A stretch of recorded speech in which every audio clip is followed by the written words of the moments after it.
व्यासपीठावरच नाही पण माझ्या समोर देखील एवढ्या महिला उपस्थित दिसत आहेत. मला अभिमान वाटतो की मी त्या पक्षाची एक सदस्य आहे.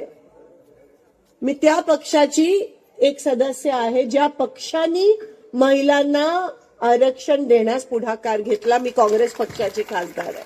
आज आमच्या महिला कोणत्याही पक्षाच्या असू देत 50% नगर परिषद, नगरपालिका, ग्रामपंचायत, जिल्हा परिषद मध्ये 50% महिलांना उमेदवारी काँग्रेस पक्ष आणि त्या आरक्षणामुळे आपल्याला मिळते.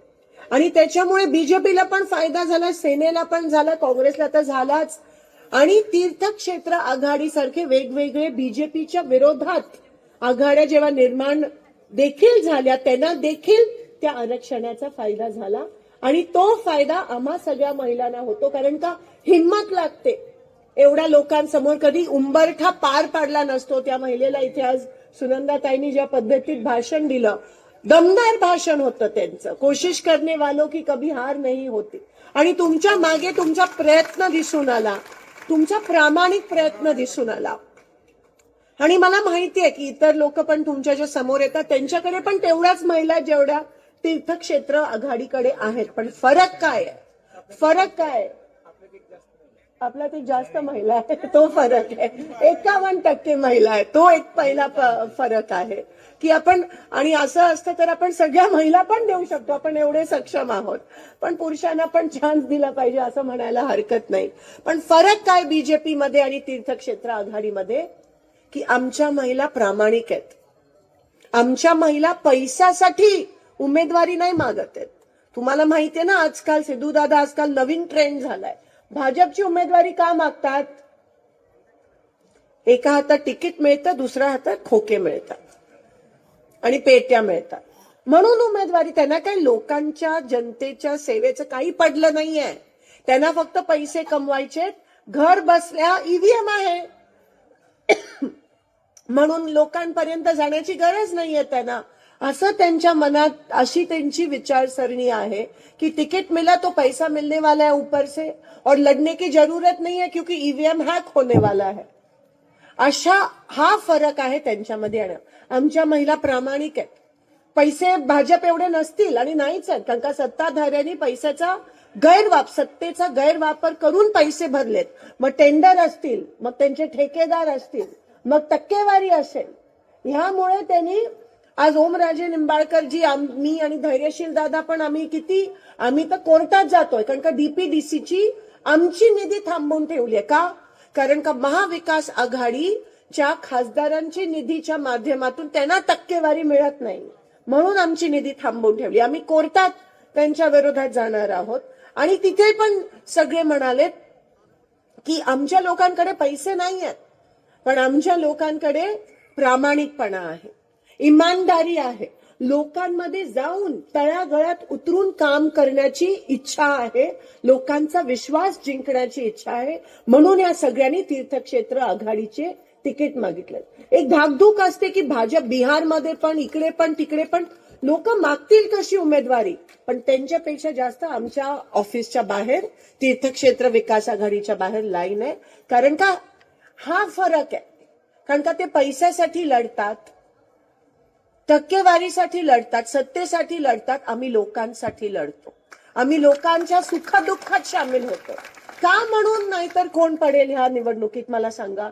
एवढं सगळं जर हॅकिंग होत असेल, वोट चोरी होत असेल तरीही भाजपच्या विरोधात जेवढे पक्ष आहेत त्यांच्याकडे उमेदवारी मागतात. कारण का ह्या सगळ्यांना खरं तुमचं काम करायचंय. हे तळागळातले लोक आहेत, ह्यांना तुमचं काम करायचंय, तुमच्या सुखदुःखात सामील व्हायचंय. आज भाजपने काय केले? 10 वर्ष 12 वर्ष ते सत्तेत आहेत. दिल्ली पासून गल्लीपर्यंत काय केले तुमच्यासाठी? भाजीपाला महाग झालाय, शेवग्याच्या शेंगा सर्वात महाग झालाय, सिलेंडर महाग झालेत, पाणी येत नाही, वेळेवर पाणी येत नाही, शहरामध्ये घाणीचं साम्राज्य. निवडणुकाच घेतल्या नाही दादा. जेव्हा निवडणुका घेतल्या जात नाहीत ह्याच्यापेक्षा मोठी लोकशाहीची गळचेपी काय असू शकते? आणि आता निवडणुका घेतात आणि वोट चोरी करतात. इलेक्शनच्या एक दिवस आधी महिलांच्या खात्यात 10,000 रुपये जमा होतात. हे नाही का मला सांगा आचारसंहिता भंग? आणि माझ्या महाराष्ट्राच्या या भगिनीची आबरू विकत घेण्याचा प्रयत्न करतायत मताच्या माध्यमातून. त्यांना काय वाटतं, महिलांच्या खात्यात पैसे जमा केले तर आपल्याला मतं मिळतील, म्हणजे ते महिलांना एवढं तुच्छ समजतायत. आपण कधीपासून एवढे खाली घसरलो? महाराष्ट्राची संस्कृती जिजाऊंची संस्कृती आहे, रमाईची संस्कृती आहे, सावित्रीबाईंची संस्कृती आहे, आणि त्या संस्कृतीला हे लोक महिलांची आबरू विकत घेण्याचा प्रयत्न, तुमचं मत विकत घेण्याचा प्रयत्न करतात सत्तेत येण्यापुरती. संजय गांधी निराधार योजना अतिशय चांगली योजना आहे, त्याचे पैसे लाडक्या बहिणीकडे वळवले आणि आता लाडकी बहीण पण बंद पडली, खाते कॅन्सल झाले फक्त सत्तेसाठी. आणि हे आम्ही नाही बोललो तर कोण बोलणार? हिमतीने आम्ही त्यांच्या विरोधात जाऊन आम्ही लढतोय. आम्हाला फक्त तुमचा आशीर्वाद पाहिजे, तुमची दुआ पाहिजे. कारण का मला माहितीये की दुआमध्ये आणि आशीर्वादमध्ये खूप मोठी ताकद असते, हे मला माहिती आहे ताई. आज आपल्याकडे लोकांची कामं करण्याशिवाय दुसरं काहीच नाही राहिलंय. आपल्याकडे प्रामाणिकपणा आहे, आपल्याकडे ती तळमळ आहे, त्याच्याशिवाय काय आहे मला माझ्याकडे तुमच्यासाठी तुम्हाला देण्यास? काहीच नाहीये. पण लोकशाहीमध्ये ह्याच गोष्टी महत्वाच्या असतात. लोकशाहीमध्ये दमदाटी महत्वाची नसते, वोट चोरी महत्वाची नसते. लोकशाहीमध्ये लोकप्रतिनिधींनी काम केलं पाहिजे, कामावर इलेक्शन निवडून आणले पाहिजे. हे भाजप कशावर निवडून येतं? ईडी, भीती, धर्म, जात पात, लोकांमध्ये भांडणं लावणं, ह्याच्यावरच निवडून येतं भाजप. आपला देश पुढे जाण्याच्या ऐवजी मागे चाललाय ह्या लोकांच्या विचारसरणीमुळे.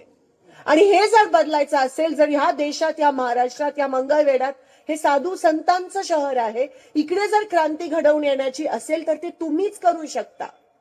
आणि म्हणून आज आम्ही तुमच्या समोर झोळी पसरवून आहोत, स्वतःसाठी नाही, सत्तेसाठी नाही, पण देशासाठी आणि महाराष्ट्रासाठी. ज्याच्या डोळ्यात जनगण मन ऐकल्यावर पाणी येत नाही. पण ह्या लोकांनी तिरंगेला कधी मानलंच नव्हतं. ह्या लोकांनी संविधान बदलण्याचं कट कारस्थान केलं, म्हणून 400 पार म्हणाले. ज्या संविधानामुळे आज मी तुमच्या समोर उभी आहे, खासदार आमदार म्हणून निवडून येतात, त्या संविधानाचा अपमान या लोकांनी केला. कारण का त्यांना त्यांच्या हातात सगळं घ्यायचंय.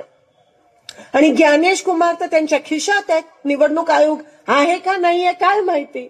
कारण का एक दिवस आधी जेव्हा पैसे जमा होतात तेव्हा आचारसंहिता भंग कशी होत नाही, इकडे आम्ही टिकलीचं एक पाकिट जरी वाटलं पॅम्फलेट सोबत तर आचारसंहिता भंगचा गुन्हा आमच्यावर दाखल होत असतो. ताई तुम्हाला माहितीये, तुम्ही नगराध्यक्ष होता.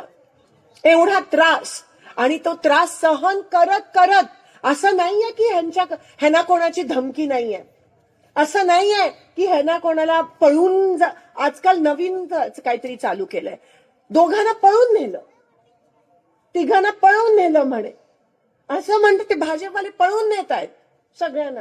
एवढी दमदाटी, आणि तरी हे हिमतीने लढतायत तुमच्यासाठी. आपके लिए लढ रहे, आपके हिस्से की लढाई हम लढ रहे हैं.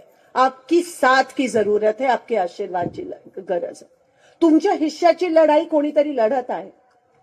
आणि जसं मी म्हणाली, माझं काम फक्त खासदार निधी देणं नाहीये, पण ह्या देशात काहीतरी जर बिघडत असेल आणि एक सामान्य नागरिक म्हणून जर मला वाईट वाटत असेल की ह्या पुरोगामी देशाला कुठे नेऊन सोडलंय, तर ते देश वाचवण्यासाठी मी जर ह्या व्यासपीठावर काय बोलू शकते तर मी ते बोलणारच. कारण का आज आपल्याकडे भाषणाशिवाय आणि तुमच्या समोर मत व्यक्त करण्याशिवाय राहिलंय काय? आम्ही काम करतो हे लोक क्रेडिट घेतात, आयत्या बिळात नागोबासारखे मध्ये येतात, नाहीतर काम करायला गेलो तर काळ्या बोक्यासारखे आडवे जातात. म्हणून कितीही काही करा है ना, हे आपल्याला सत्य परिस्थिती दिसू देत नाहीत. तुम्हाला तुमच्या समोर भूल थापा, हिप्नोटाईज करतात, हॅमरिंग करतात. त्या व्हॉट्सअपवर आजकाल मेसेज टाकायला पण लोक घाबरतात. आपसामध्ये एवढी कट्टरता कधीच नव्हती आपल्या देशात. आणि सगळीकडे कट्टरता ही कीड आहे, कट्टरता हे पॉइझन आहे. सर्व धर्म समभावमध्ये आपण विश्वास ठेवत असतो, आपण सगळ्यांना स्वीकारत असतो. आपण वसुधैव कुटुंबकम म्हणजे सगळ्यांना स्वीकारणारा सगळ्यांचा धर्म, वरपासून खालपर्यंत, काश्मीर पासून कन्याकुमारी पर्यंत. आपला देश एकमेव देश आहे जिकडे एकीकडे मस्जिदमध्ये अजान होत असतं आणि दुसरीकडे मंदिरामध्ये घंटी वाजत असते, आरती होत असते. आणि हेच या देशाचं वैशिष्ट्य आहे. आणि हेच हे भाजप ह्या वैशिष्ट्यालाच ह्या देशाची कमजोरी बनवण्याचा प्रयत्न करतायत.